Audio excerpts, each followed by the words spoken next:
So welcome everyone to today's New England PTTC webinar, Navigating Cannabis Legalization, Strategies for Local Prevention Response. Hopefully that's the classroom you were expecting to be in today. Before I hand it over to our presenter, I just have a couple of notes from the PTTC. My name is Kristen. I'm the Distance Learning Coordinator for the New England PTTC. And the New England PTTC is a SAMHSA-funded training and technical assistance center supporting the prevention workforce in implementing prevention science in your communities. We have a wide variety of resources available to you, including webinars like this one and many other types of resources, a couple of which will come up in today's webinar. As we are focused in the New England region, but we are one of 10 regional centers and our national coordinating center that make up the PTTC network around the country. So if you are joining us today from outside of New England, welcome. I hope it is sunnier where you are joining from today. And I do encourage you to reach out to your local regional PTTC center if you haven't connected with them, because there may be some region-specific resources available to you, but we always welcome folks from New England and beyond to join us here in our webinars. As we are SAMHSA funded, as I mentioned, I do also want to share that the opinions expressed in today's webinar are those of the presenters and not necessarily the official positions of DHHS or SAMHSA. And as I mentioned, we are supported through a cooperative agreement from SAMHSA in DHHS. And without further ado, I will introduce our speaker today. Mariah Flynn has worked in the substance misuse prevention field in Vermont for over 20 years in a variety of roles, most recently as the director of the Burlington Partnership for a Healthy Community. She's worked on a number of different projects. We've also had her as been happy to have Mariah as one of our RAD fellows through the New England PTTC, developing resources for us. And she has a wealth of information to share. So very excited. I won't read your whole bio, but please feel free to share any other information that is relevant for folks. And I'll let you take it from here. Thank you, Kristen. Hi, everyone. I'm Mariah. As you're sharing who you are and where you're working, if you are coming to, if it's not clear from the information you're sharing, tell us what kind of the prevention field you work in. It'd be helpful for me to understand and kind of tailor this to what the needs of the folks who are here today are.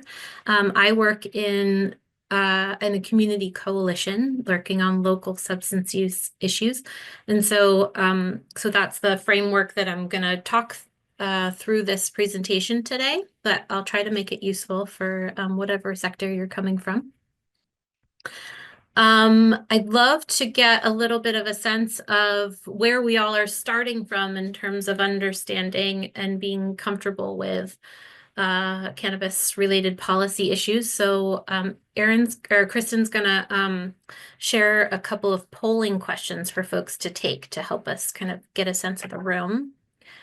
So the first, let us know if you feel like you understand the health risks related to cannabis or marijuana, and if you're confident in talking with others about them.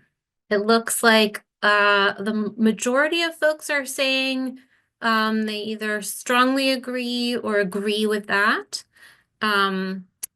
More in the agree section, a few who are neutral and a few who feel like they're coming to this a little bit maybe unconfident, or they need some more information about the health risks.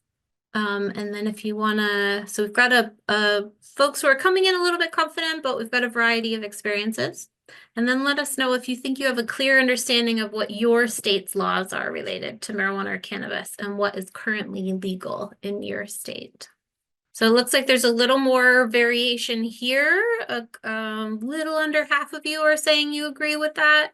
And then some folks who are saying they disagree, we might need some more information.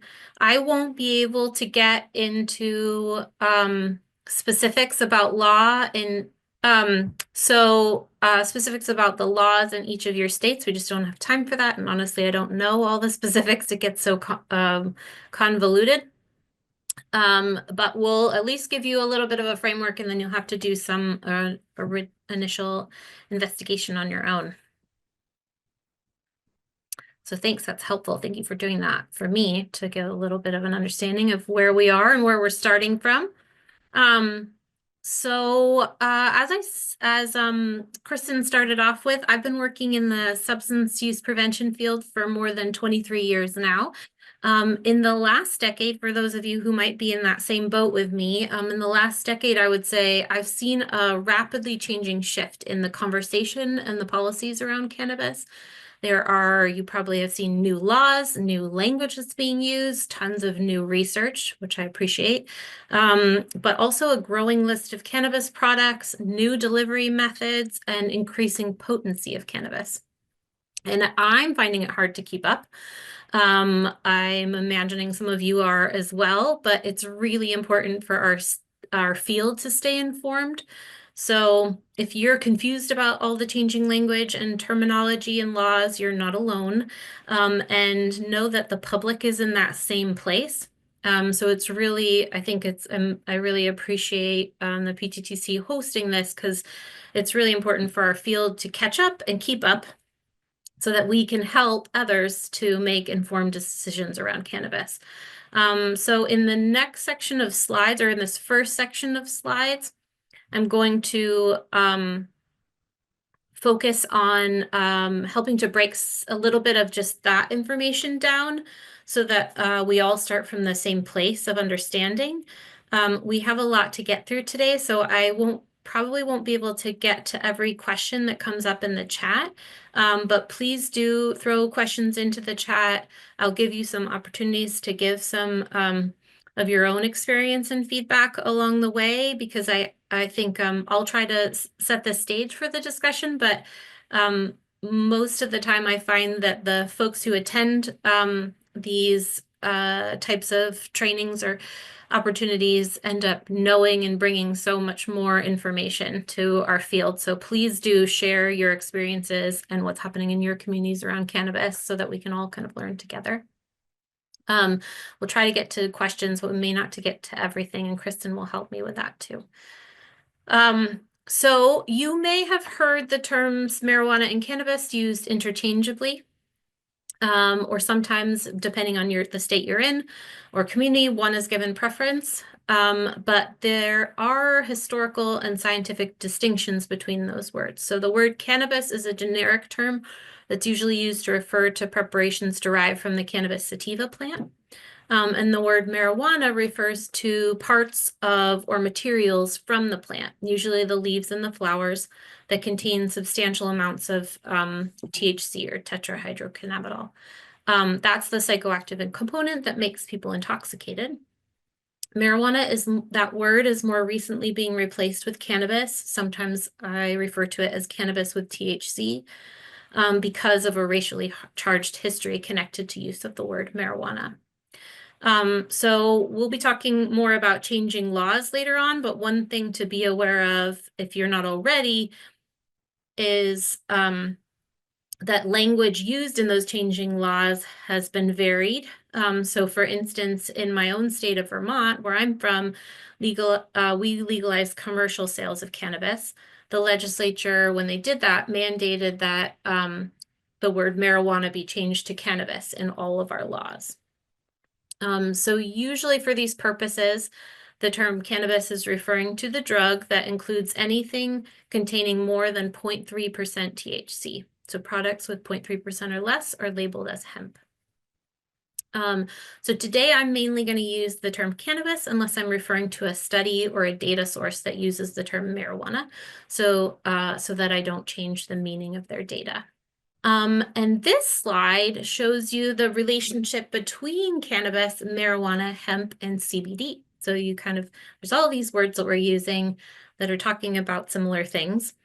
This is how the federal statute makes the distinction between the components and the language.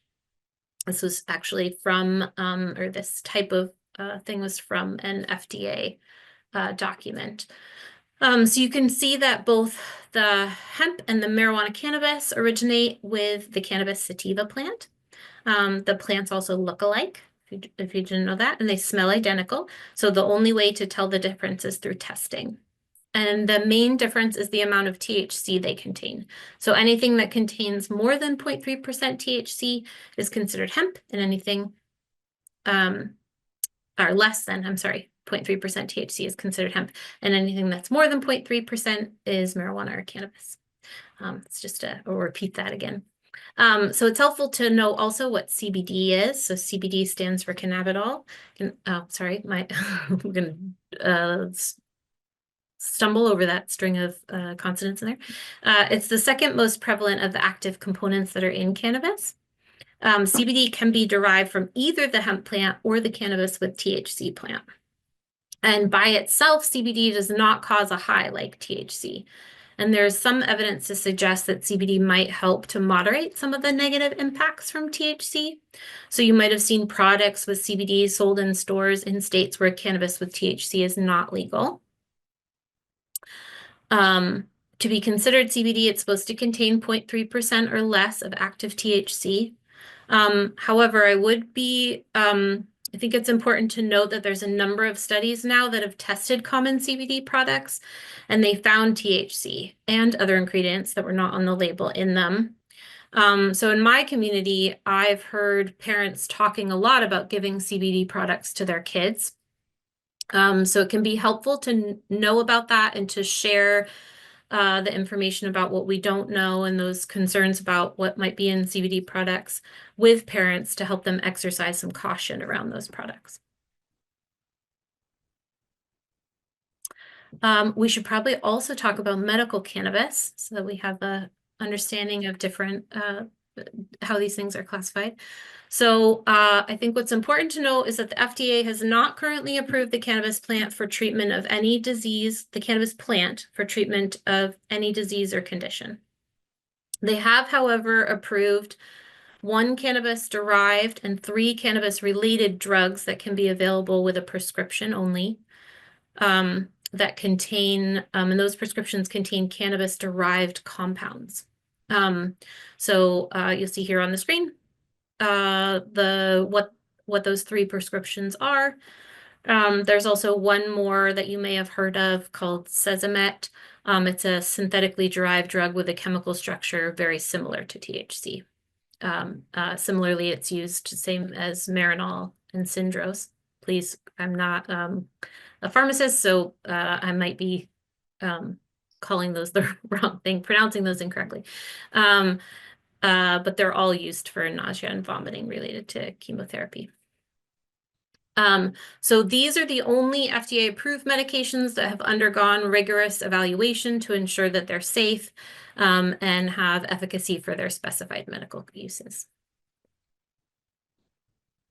And Krista asked, what's the 4th prescription I mentioned? It's Sesamet. So we talked a little about the changing language around cannabis. Let's talk about how cannabis itself, the product, has been changing in the last few years and what it looks like today.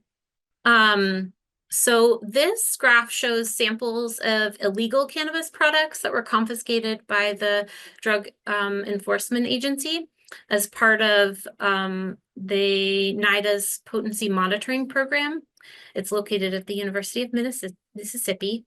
As you can see from the slide, that red line is the THC that's in products, in the illegal products that they've seized. And there's been an increase over the last couple decades of the amount of THC in products. And remember, that's the component that gets people high. You can also see, I don't know if you can tell from this slide, We can also see there's been a slight decrease in the amount of CBD in the products. And if you go back even farther, another 30 years back, there's been an even more significant decrease in the amount of CBD. CBD helps to mitigate the negative effects of THC, or at least it seems to. And so the decreasing amount of CBD in the products can also contribute to the potential for dependency and the potency. So the products are changing. So let's just talk a little bit more about potency. So as I talked about in the last slide, the rates of potency in illicit products have been increasing. That holds true for legal products, the legal products that we have in our state or in our country now as well. Some of the recent reports I looked at in the last couple of years show that the average potency in today's legal market is around 20%. The majority of products have over 15% THC in them.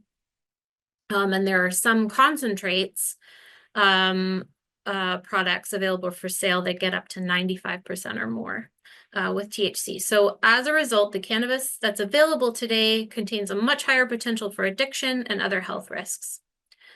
There also seems to be an escalation in the amount and the frequency that people are regularly using. So I'm going to take an example from one of the states that first legalized cannabis. For those who've been in the field for a little while, Colorado was first, and then Washington came second. So pre-2000s, the average regular user in Washington used about 4.6 milligrams of THC a day. Today, the average daily user in Washington uses about 260 milligrams or 1.3 grams of cannabis a day. So if you assume that they're using that average potency of about 20% THC, that means that they use 60 times as much THC today as they did in the early 2000s. So I think it's helpful. The reason I have a little coffee cup here is that I think it's helpful to think about that in comparison to something that's in our own everyday lives. One coffee cup of coffee from Starbucks has about 95 milligrams of caffeine. To get to 65 times as much caffeine, you'd have to drink 38 16-ounce Starbucks cappuccinos. So it's just a crazy amount more, right, than the potency used to be in the amount that people were using. And that's helpful when we're thinking about how do we create some solutions for that in our community. So another thing I think it's helpful to be thinking about is that not all cannabis is created equal. So the cannabis that's available now today is used in many different forms. So you can smoke it, you can eat it, you can inhale it, vape it, drink it, and actually even use intravenously now. And they have varying impacts. This slide shows some of the forms that cannabis with THC comes in today. I think a lot of us are probably familiar with those buds in the top left corner. But the reality is, and that's probably what the general public is also more familiar with, right? Maybe also the vape pens now, because those are starting to become more of a common item. But I think the rest of this does not look like anything the general public is that familiar with. So when you're thinking about your prevention work, it's helpful for us to understand that, so that when we talk about these issues in our community, we know we might have to do some education, but also that the community doesn't really have a picture or a sense of what we're talking about. So I'd love to hear maybe in the chat if you want to share some of the reasons why you think it's helpful for in your prevention work to better understand these types of substances and what you might do with that information in your community. While you're thinking about that, I'll just tell you a little bit if you're not familiar with some of these. So that first one, Keith, is are resin glands from the plant. They're collected from the flowers, I believe, and they are supposed to be a more powerful high. Yeah, so we've got, oh, I don't think we have too many people answering, but can you, does anyone have any ways that they think it might be helpful to kind of know more about these and how you might use it in your community? There are some good resources out there to kind of dig in a little bit to different types of cannabis that's available today. I see Kathy's question about like what the highs might be like from some of these products, especially if you're using intravenously. I don't know. I haven't seen any research around comparing it to other highs from other substances, but that information might be out there. It's not something I have any information about. I see that Ava's saying it might be helpful to understand which products are more potent, how they're ingested, so that maybe she can do a good job of educating about what they are and what to be aware of. I think it's also maybe helpful when you're thinking about working with young people. Yes, that's what I was saying, Kristen. Knowing the language of what people are using and seeing maybe in their communities, and also good for parent. Yes, thank you, Veronica. I see that response. That's what I was thinking. It would be good for parents or even people working with young people to understand and know what to look for. Because some of these things might not be anything you recognize, right? So I'm going to pop through a couple of the next slides quickly. I just want to share a few visuals of what legal cannabis products look like currently, because I know a lot of states and people in the community often don't. These products are fairly new, right? This is a new thing that we've had happen in the last decade or so. And for a lot of folks, it's still new and unclear what's happening. So whether that's for you or for your community, this might be helpful to just take a little peek at what I found that was out there. A lot of the images that you're going to see have come from the site that's thcphotos.org. It's a great website started by the national group One Chance to Grow Up.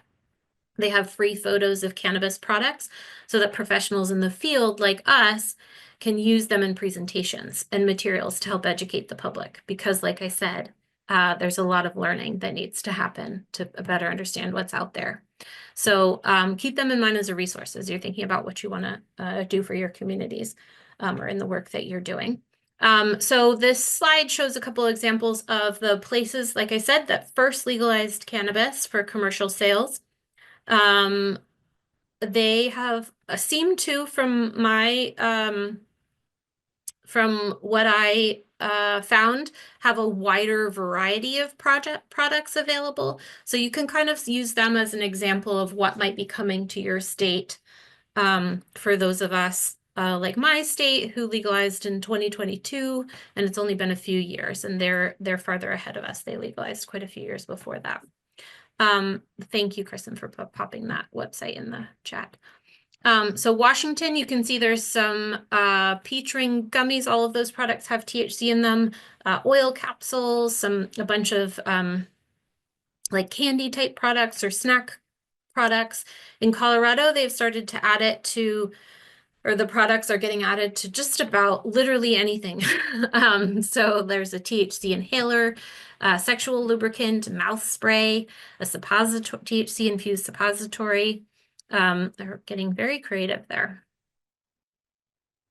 And then I did a little pulling from our own New England region to see what I could find out there. And I'm sorry to Rhode Island. I didn't have enough space in here to add some of your products there. So if there's anyone here from Rhode Island, I will say that the products were pretty similar to what I found in every other state, but a lot of food-related things. One thing that was new when I was doing research for this presentation that I hadn't seen before in Connecticut was the oral THC nano drops, the little drops that you take that are some kind of water-infused high concentrate. But also, here in my state in Vermont, we like to put maple in everything. So we've got a maple infused seltzer, lavender bath salts, you can see in Maine, a lot of food-related items and drinks, and same with Massachusetts as well. So one thing I did see when I was looking at Rhode Island, because I feel bad that you're not on the screen, and in Connecticut was a lot of, when I was looking at the online products, both states had a lot of pop-ups that were coming up that on many of the sites, or ads on the home pages that were advertising coupons and deals like 15% off when you buy 2 or more, or 20% off your first purchase, or prizes with a purchase of over a certain amount, really encouraging increased consumption. That is something that actually isn't allowed in Vermont. So it really does vary by state what is allowed and how much products are being pushed, and for the amount that you're consuming, and that can impact use rates, as I'm sure many of you know. The other thing I wanted to draw attention to, which I'm sure is obvious, is that a lot of the products are things that are attractive to kids. And so I wanted to share a quick little story that in our community this fall, we had a student who found a package of THC gummies at the bus stop. They were unopened, and so they thought it would be safe to eat. They thought it was just candy. And then they shared it with a bunch of their friends, and we had a bunch of kids who had to, at the school bus stop, who ended up having to be taken to the emergency room. So, you know, while many states have laws around the age restrictions, kids are still getting access to these products in a variety of different ways. Oh, Melissa, I see your comment about injection, and I know there were a couple of comments around cannabis injection, so I'm happy to maybe share some of those sites with Kristen. Maybe she can share that information out afterwards. I don't have those easily accessible at the moment. So let's talk. So we talked about language. We've talked about what the products look like. Let's talk about what's legal in our state. And I think this is where, when we're talking about what's legal now, the general public seems to be the most confused, because all the laws have been changing so rapidly. And I would say for myself, it's been hard to keep up as well. But we want to be a resource, hopefully, for good information about what's legal, and also to help advocate for policies that protect public health. And so understanding what is and isn't legal and where we go from here is really helpful for our field. This is a slide from the Pew Research Center. It's last updated last year. So I think, we're in the legislative session now. There might be a few things that have changed here. So hopefully this is fairly accurate, but might have shifted a little bit. I'd love to hear if anyone has any, just from looking at this. So the darkest green here are the states that have recreational and medical use. The light green are states that just have medical use. And the grayish is just CBD or nothing. So I'd love to just hear what you kind of pull out just from looking at this. Is there anything that stands out to you? I want to make sure we get through our time together today. So I'm going to pop on and say that yes, thank you, Sabrina. There's, as you can see, we're in New England. Many of the states in our New England area are green, or the dark green. And that one thing you might also notice is that there's less legalization in the southern states, and that there is a kind of clustering around the coastlines. One thing we can kind of see in the data is that legalization in one state seems to be impacting the surrounding states. I've heard from legislators that they're worried that residents will go to a neighboring state to buy cannabis and they'll lose out on revenue. So sometimes surrounding states get pressured towards legalization if one area or one state is starting to go. The Pew Research data, and I'm gonna, Kristen has a link to like more information on this. It also shows that 1 in every 5 dispensaries in the US is located within 20 miles of a state border, and that 29% of those border dispensaries adjoin a neighboring state with less permissive cannabis laws. So for example, you can see here that like Indiana, Texas, and Kansas all have really restrictive cannabis laws, but they're all bordered by states that have legalized the drugs for recreational medical purposes, and so it makes it easier for people to get those products. That it really also shows that dispensaries are really common along the coasts, and that there's a really significant clusters in Maine and Massachusetts and Rhode Island borders. So when you think about like, what are the laws in your state, it's also helpful to know what surrounding states are doing, because it all has impact on each other, right? Yes, thank you. And I appreciate that folks are sharing some additional information about that too. So please keep an eye on the chat for more specifics that people know about their states. There's also a lot of variation in state law. So you can see here a little bit of that. I just pulled out a few things quickly. New Hampshire at this point is the only state that has not legalized commercial sales in New England. And I know that's up for discussion in your legislature.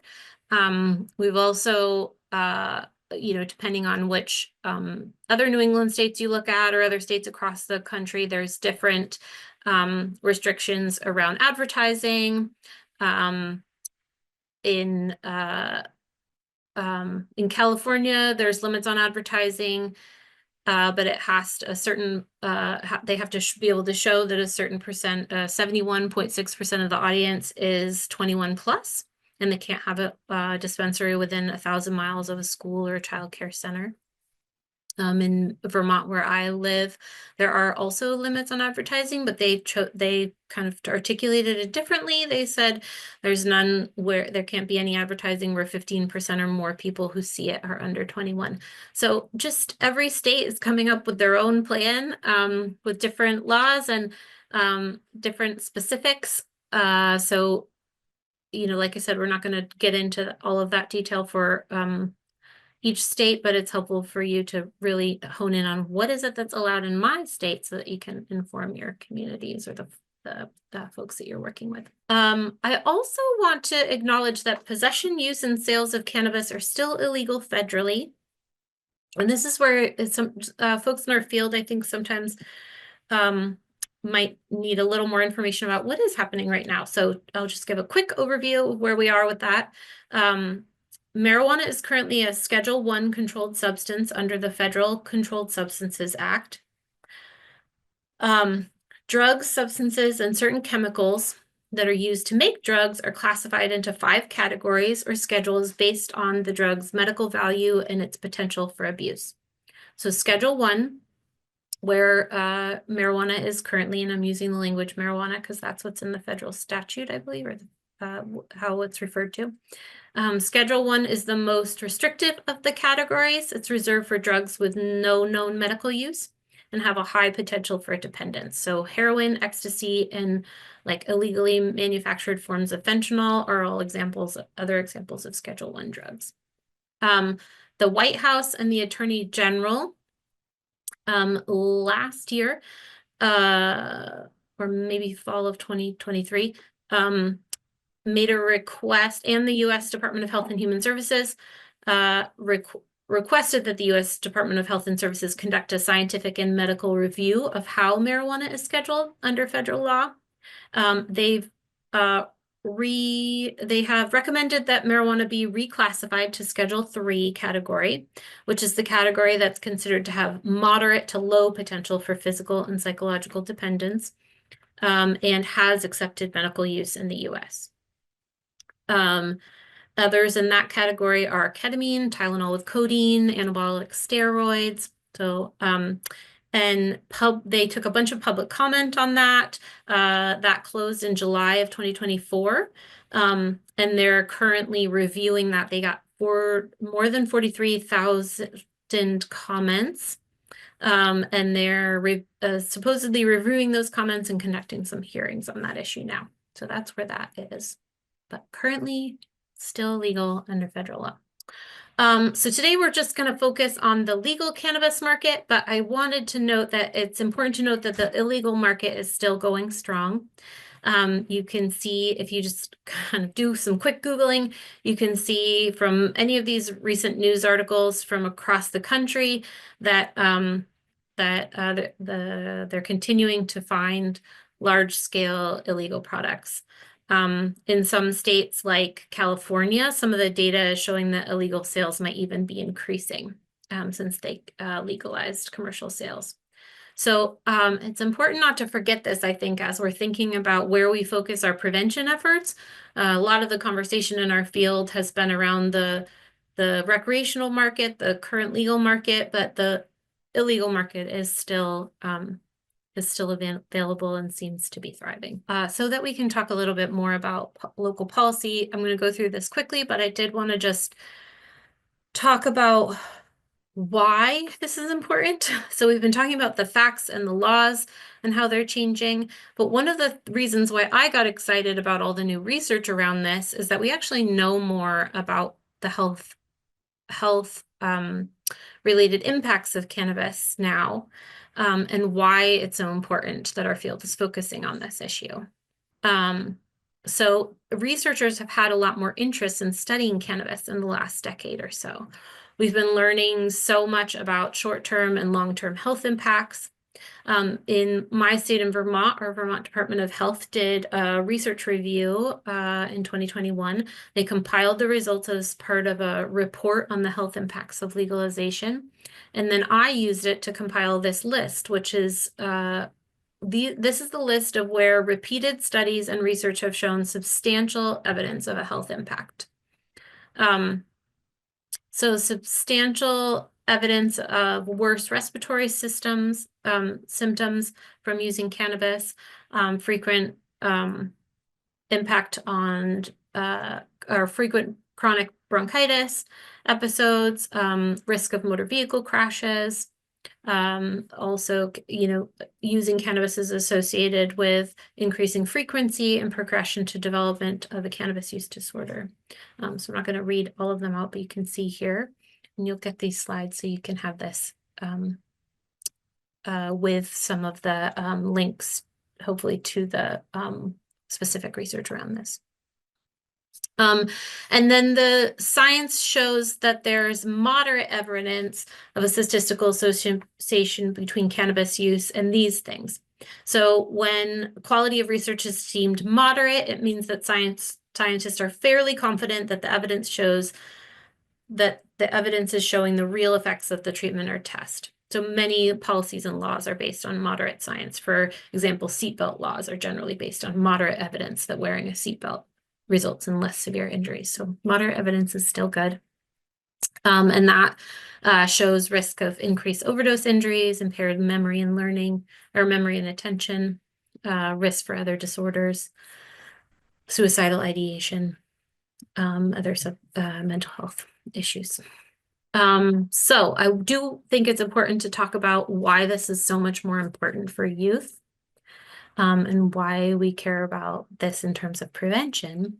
And I'm sure if you've been in this field for more than at least a year, you've seen this data at some point, I'm sure. The earlier youth initiate use of any substance, including cannabis, the more likely they are to develop dependence. And the more youth are exposed to substance use in their everyday lives, the more they see it as normal and the less they perceive it as harmful. So that can lead to a greater likelihood that they use at younger ages. So increasing the amount that they're seeing substance use or cannabis use in our community can impact the rates of how often or how much kids are using and at what age they start. The good news, to have a little bit, is that the rates of youth substance use dropped during the pandemic. That was across alcohol, nicotine, and cannabis. They all dropped. And that stayed consistent through our data from 2023. So I think what's important for our field to think about around that is how do we build on that success? I think it's likely that we'll see some of those rates continue to increase a little more steadily over time if we don't think about this as an opportunity to make some changes. I do want to say, though, that it's important always to note some of the disparities you see in this slide. We don't have time to break that all down into detail because we're not going to be talking about that type of data today. But I did want to just like call out a few things. So in 2023, the National Youth Risk Behavior Survey data showed that 17% of high school students reported using marijuana in the last 30 days. And I'm using marijuana again because that's how it was referred to in the survey. Also, female students were more likely than male students to use marijuana, and LGBTQ plus students were more likely than their cisgender or heterosexual peers to currently use marijuana. So there are, it's helpful to think about individual needs and for specific populations in the community in your prevention efforts. And helpful to know like what's the data for your community or for the area or your state or the area that you're serving. So there's some things which we, this New England training, you need to dig in a little bit deeper to really know what is it that who needs the most prevention support in my community.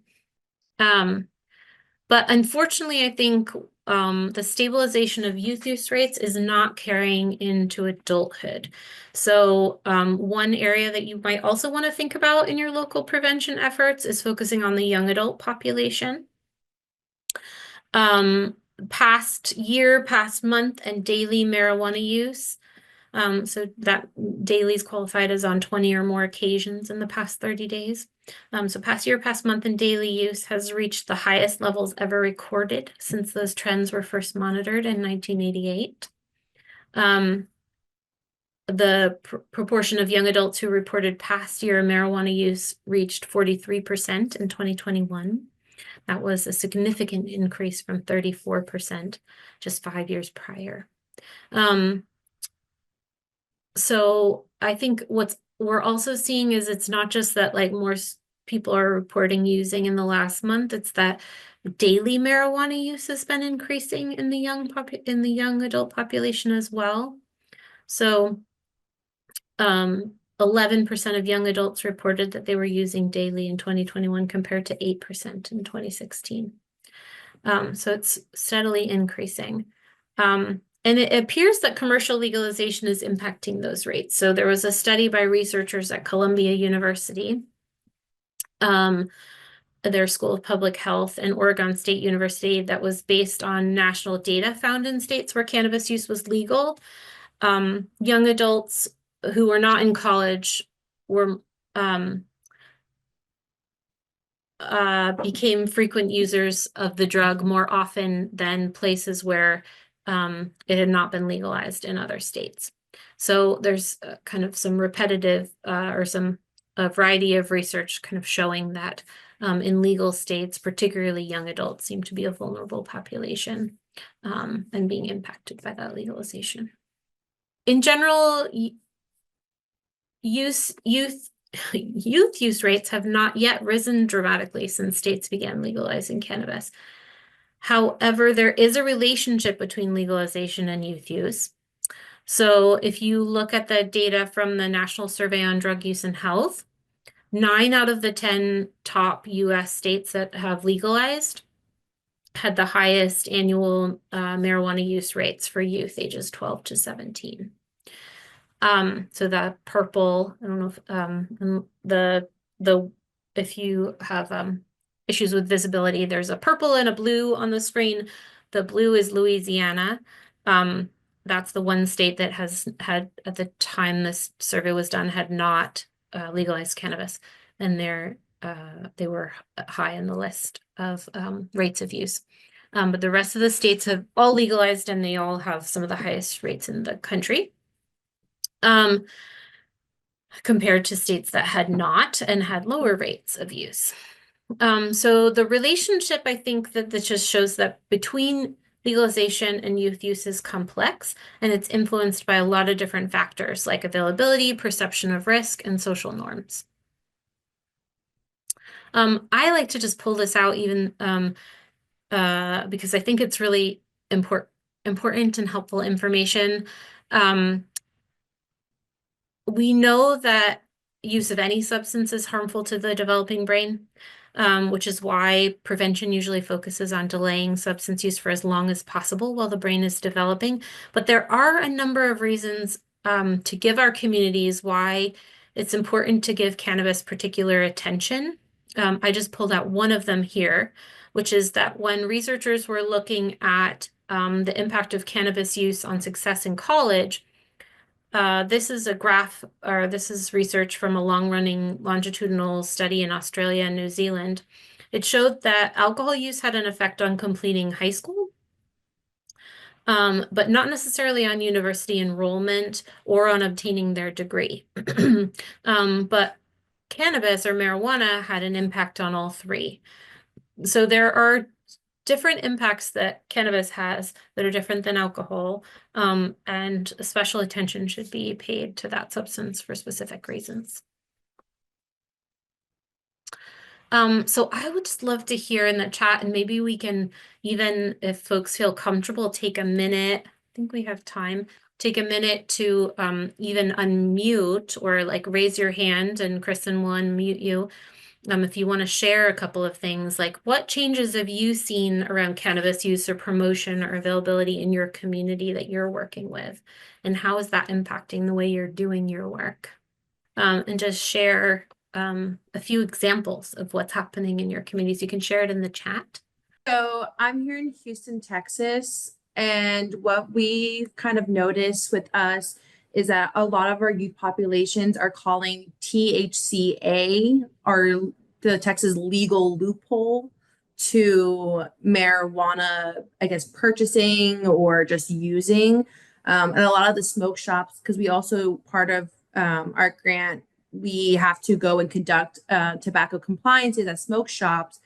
And we get into conversations with the clerks, and they tell us too that the THCA or the Delta 9s that they're promoting, they tell them that once they, I guess, light the joint or the pre-roll or however it's getting purchased, it is technically illegal. So as long as they do it inside their home, they can't get caught. So I just wanted, yeah, that was it. Fascinating. Thanks, Sabrina, for sharing. It's, yeah, so many tricky things to like keep track of, and also like misinformation that continues to get promoted. Too, I think it's helpful to be thinking about that, like if you're going to a retailer, sometimes even the retail establishments don't know the law and are giving out misinformation or sometimes mishealth information. I see that theme coming up a little bit too in the folks are putting in the chat. Brittany's saying that youth are saying how it's becoming hard not to use because there's so much availability in their area. And I see, yeah, Cassidy's also noting that like normalization of use. And I see also a note around disconnect due to misinformation. I see that a lot too, that there's like, I've talked today about some of the science, some of the data that we know, but the public perception has not caught up with that science yet. We're way behind in terms of the public understanding or perception of what we've learned in the last decade. We really have learned a ton around cannabis in the last decade, but we have not caught up as a public to that information. So all of our field are the ones that are privy to that, and we have to figure out how to get it out into the public. Oh, Richard is also noting that there's more homelessness maybe in their area, and that medical cannabis and medical cannabis cards might be connected to that.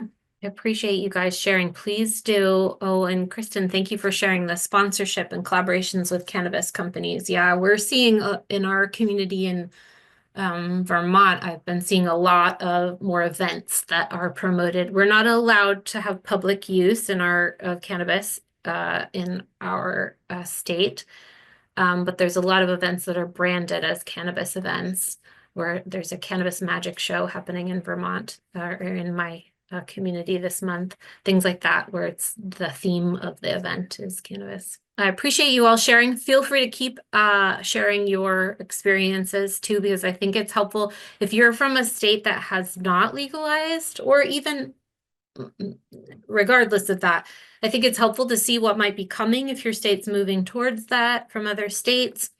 I think even for those states that haven't legalized, I'm sure we're all seeing that there's kind of increasing impacts from states that have. So it's helpful to just kind of hear each other's experiences and how you're dealing with that. I'm going to move us on though, so we do get through our list of things we wanted to talk about, or I wanted to talk with you all about today. So I have 2 slides about talking to young people about cannabis, and that could be a whole workshop in itself, which we don't have time for. But I do think it's incredibly important for our field to be educating the public about the cannabis of today. And we're going to talk about policy in a few minutes, but I actually think that there's such a there's like in some areas, the readiness to do some like improving of policy to help support public health is just not there yet. And so education can be your first step to like getting the community ready to address some of those policy issues, because of those reasons I talked about, that the disconnect between what we know from the science about the health impacts of cannabis and where just the public understanding of that is just too far at this point. So I do think that our field is best suited to combat the misinformation that's out there. I am the director of a coalition that has a lot of partnerships in the community. One of the things we do is we try to create easy talking points for our service providers in the community, for doctors, educators, clinicians, to help make it easier for them to talk with kids and families about cannabis. I just pulled out in this slide a few different areas of research that look at the talking points that really resonated well with kids specifically when you're talking about cannabis related issues that they should be aware of. So thinking about that it's natural to feel curious. We're all trying to get better informed. That there are health risks that are unique to youth and because of the developing brain. That THC potency is really high today, and that has different impacts, and that most teens are not using. And that still holds true and is even actually more true than it used to be. Those rates did go down. So those are the kind of 4 talking points that seem to, from like all the research I was looking at, that seem to be most repeated.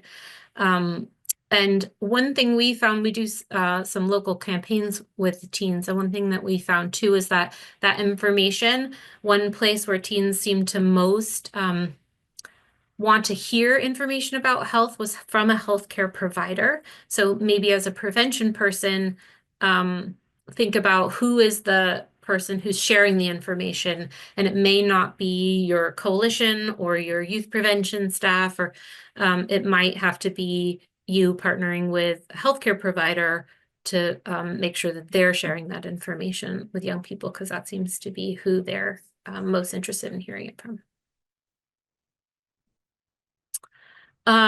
Also, a couple of things that additionally resonated well was encouraging skepticism of the industry and marketing. We've done that a lot in our field over the years.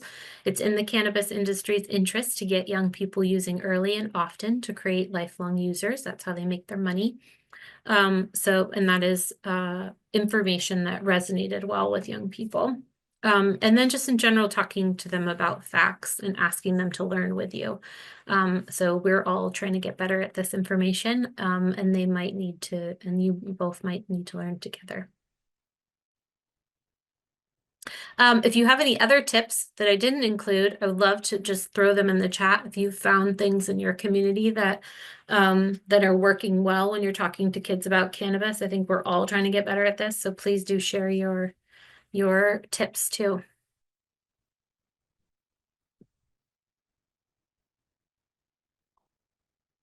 So now let's talk about communities. How do we prevent and reduce misuse in communities at the community level? That's the level at which I work. And I think was kind of promoted for this training today that thinking about that. What can we do in our community? A long history of science and research have proven, as we know, that substance use and misuse are both preventable and treatable. And evidence shows that where people live plays a key role in their health.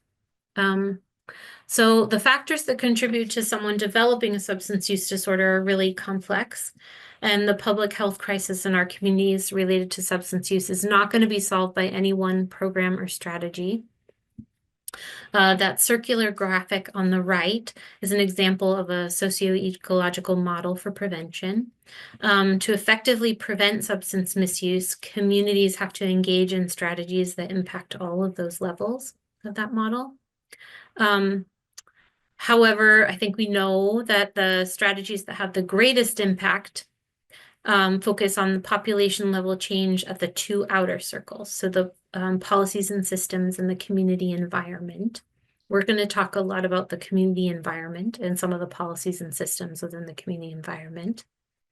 And I think this is where we have often have the most control and the most ability to impact change, unless you're here as a representative of a national organization or a statewide organization who's doing a lot of statewide advocacy. This is where a lot of us in the field have the most impact, is at that community level.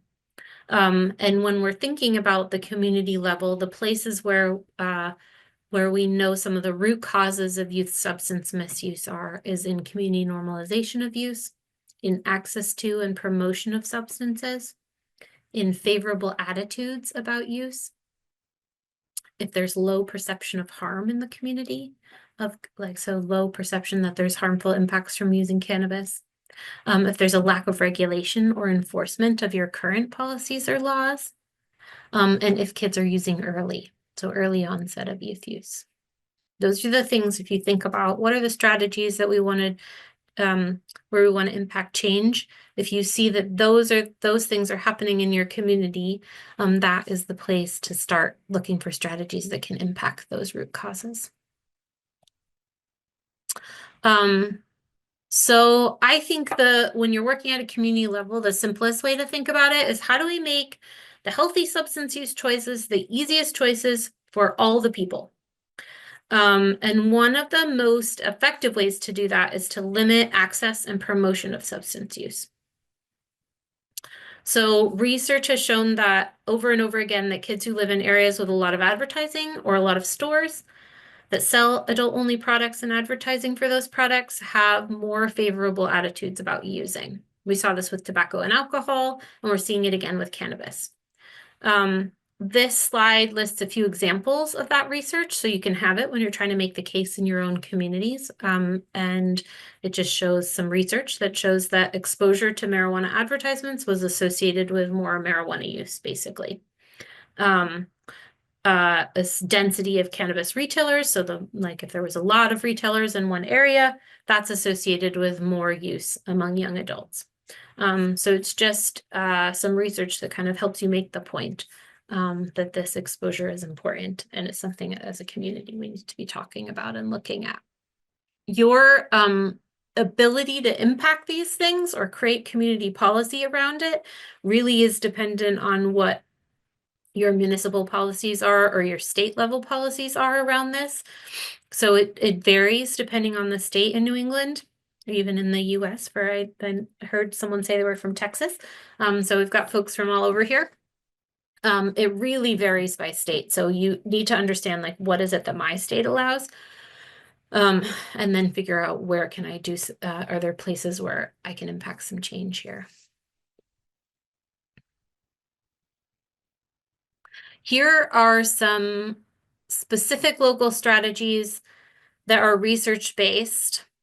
They can either be done preemptively for states that have not legalized or retroactively for states where there has been legalization. For the purposes of today's presentation, we're talking about implementing these at a community or a municipal level, but these could also be something that gets worked on at a state level, law level as well. So some of the things that have been shown to be the most impactful in helping to reduce youth initiation, also young adult use often, is creating buffers for adult-only product sales or advertising around places that kids gather. So oftentimes, we were talking about earlier that a state had put in 1,000-foot buffer around schools. Those types of buffers have been shown to be an evidence-based strategy, thinking about establishing density maximums. So like no more than 1 license per block, that type of thing.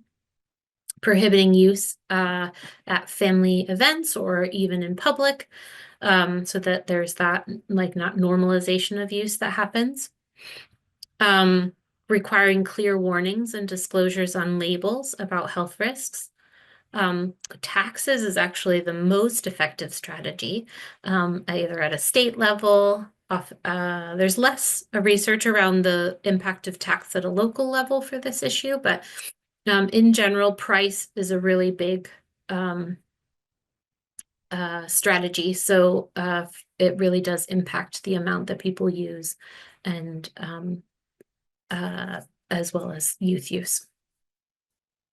Also thinking about collecting data. What is the data that we can collect to help show the harms now, particularly upfront if you're a state that has not legalized? Starting to collect data now so that you can show impact.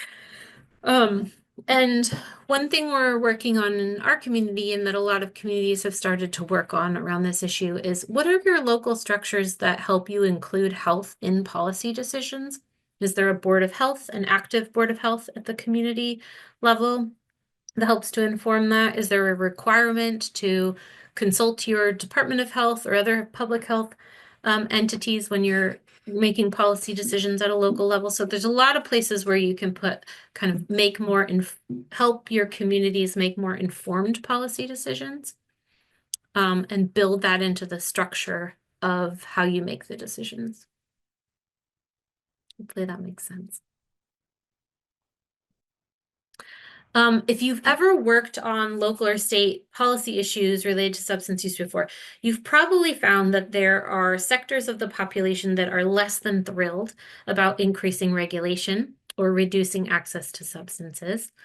If that's been a thing for you, if you've heard that there's from different sectors and had some pushback, just pop in there who usually ends up giving you pushback. I'd love to just kind of see who, if it aligns with places where we've gotten some pushback in our community around prevention-focused policies.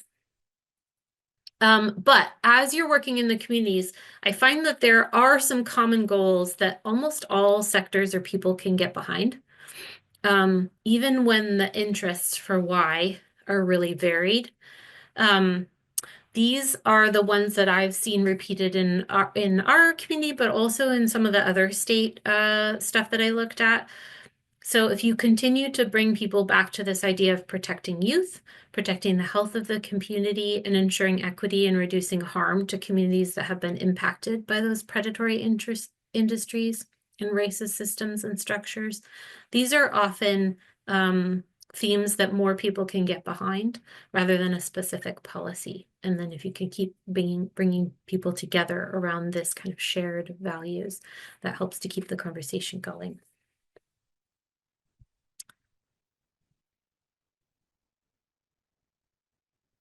One of the reasons I'm passionate about doing presentations like this, and I really appreciate Kristen and the PTTC reaching out to me, is that I think that our prevention field can do more, and that we must step up and become leaders in policies and systems improvement related to cannabis.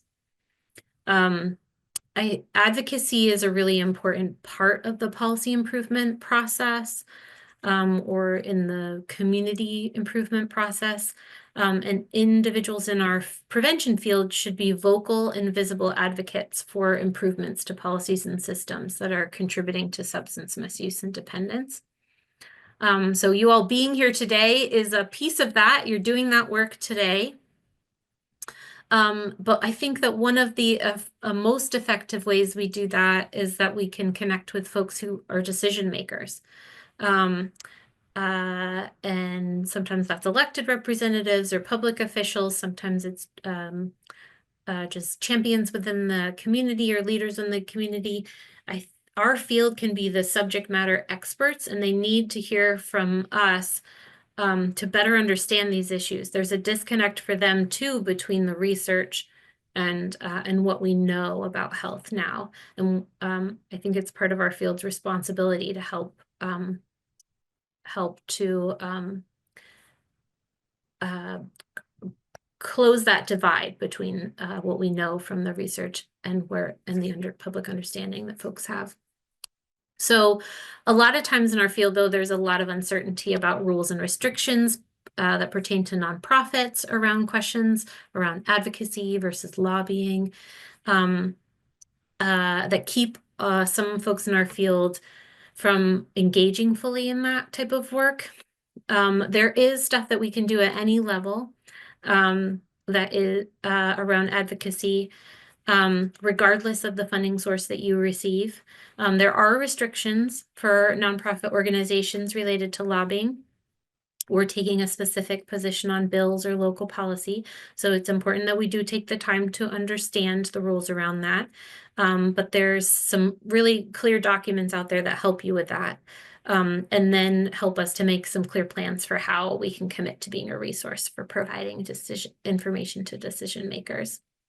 As part of a fellowship I did for the New England Prevention Technology Transfer Center a couple years ago, I developed a toolkit for the prevention field to support cannabis policy work. And it includes, I saw a couple folks talking about like talking to different audiences in the comments. Sorry, I'm trying to keep up with the comments, but also trying to help us get through our agenda for today. We'll get back to the comments in a minute. But I saw some folks talking about like, how do you talk to different audiences? In the toolkit that I made, there's a few examples of that, of what, from what we know now, what seems to work as talking points for different audiences like the community or some of your service providers or policymakers. So I included at the end of this slide deck a link to that document. And it has other tools and resources that can help you do some local policy work. It is specific to, there are some parts that are specific to my state of Vermont, because I made it for Vermont, but it's really just the stuff around laws. Everything else is fairly usable for anyone. And in there is a link to CADCA's tool for around advocacy and nonprofits and helping you understand where the boundaries are. So hopefully that'll be helpful as you think about how you want to move forward. And Kristen's put the toolkit in the chat, which I appreciate. Thank you, Kristen. I would just love to hear, I think I've done okay on time. I'd love to hear if there's a cannabis related issue in your area that you'd like to see improve. And if you can share this or this part or not, but I would love to give people a chance right now to think about what's one just simple action step that you can commit to doing today to help improve that issue. It might be just taking the very first step towards doing something about it. And we've talked today I've focused today on community level policy, but I think schools and school districts are a really important part of that. And as you're maybe for Xavier or for others, as you're thinking about, like, if you're working on school policy issues, think about the same types of things that you want to put in a community level effort in the school level effort. So if you're thinking about like, how do we make stronger or wrap around consequences for students, you might also want to be thinking there's probably a lack of good information education too, because we know there's that like education gap. So how do you build that into your policy or procedures around response? We're doing something similar in our school district too, in the area I'm in, and we're now building into the new substance use procedures that all staff have to do an annual training on substance use prevention, just a short one. If you have any interaction with young people, so you can help identify if someone's using substances, but also tends to like help reinforce that idea that like all adults are part of solutions and around this, and that intervening early is really important. So this is really like a supportive way to help support a student not to develop a substance use disorder, right? I appreciate that. Thank you for sharing. Others, sorry, I wasn't keeping track of the chat, but it looks like, oh, I love, sometimes when I do trainings on cannabis, there's just so many things around this issue that like, I see all these things you all are bringing up, and I wish we could get into all of them. And there's some that are just a little bit like, we would just go down too many rabbit holes, I think. But I think what I see from looking at the chat is that cannabis is just impacting the community at so many different levels, and all these changing policies are a part of that. I love like Krista is mentioning thinking about how to incorporate some of this in driver's education classes. I see a lot, I think, about like maybe some commitments to doing more education, which is great. I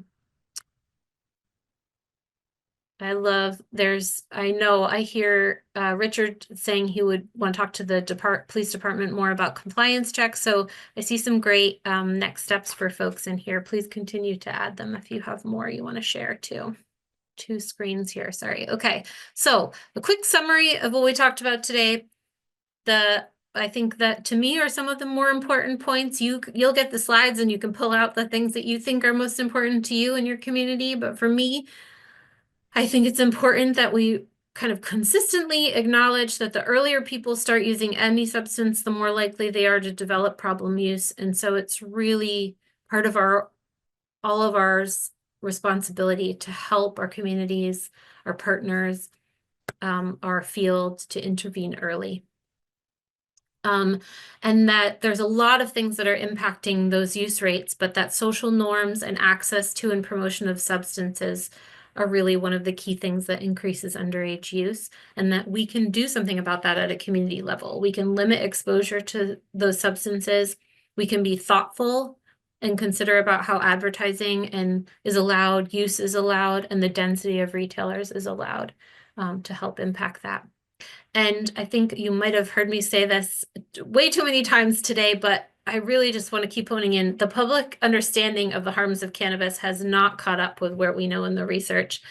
And so it's really important in our prevention work to think about how we help address that and increase awareness of those harms. And that we have to keep on educating ourselves so that we can do that work and educate others. Those are the things I hope that you'll kind of take away from today.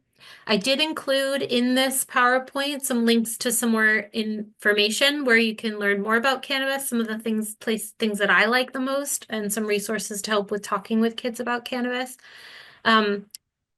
Kristen's also going to send to everyone a handout I made with more than this. So it's got like specific resources also around like doing policy work. Hopefully you'll find that useful. There's obviously way more than that. If there's any like sites that you really love, you want to pop in the chat right now, please go for it. Hopefully I've got some of the good ones on my list, but I always love to see if there's something I'm missing. This is another place where I feel like our field is like I'm finding great resources all the time. So more and more good information is out there, which is great. Please feel free to reach out to me if you have questions. I think in this issue, we can always talk forever and we just don't have enough time for that. And I'm sorry. But I did make this policy toolkit that I mentioned earlier. Kristen put a link to it in the chat. It will also, hopefully the live link will work in the PowerPoint you receive, and you can check in there. In addition to the toolkit, there's also two template Canva presentations. One that's supposed to take about 45 minutes and one that's supposed to take about 15 minutes. So you can use them, adapt them, change them, do what you want with them. They're just helpful tools for you to get started on like educating your community. I just made them as a template. You can do with them what you need to continue this work beyond today. And then I think I saw a bunch in the chat about people looking for like specific references or more information. I did include the references studies I referred to today in here. But if there's something specific that you didn't get, that you don't get, please do feel free to reach out to me too. And that's it for me. Hopefully this was helpful for you. And I appreciate the PTTC for continuing to organize these types of things. Yeah, thank you so much. This was awesome. Lots of great feedback. We do have a minute or two also for questions. So I want to, if anybody has a question for Mariah before we sign off, feel free to raise your hand or put that in the chat. There's so much information out there. It's I think I don't know if you all feel this, but I feel overwhelmed by it, which is why I keep mentioning our community probably is too. I can, there's a Charisse, I'm sorry, hopefully that's the way you pronounce your name, Charisse, in here asked a question about schools collecting anecdotal data from students or just getting data from there's always a delay in getting data. I appreciate that question because we have that challenge as well. So it looks like you might, Therese, get information from the chief examiner's office. I don't know if you're thinking if that's the youth risk behavior survey or that's a different survey for your area.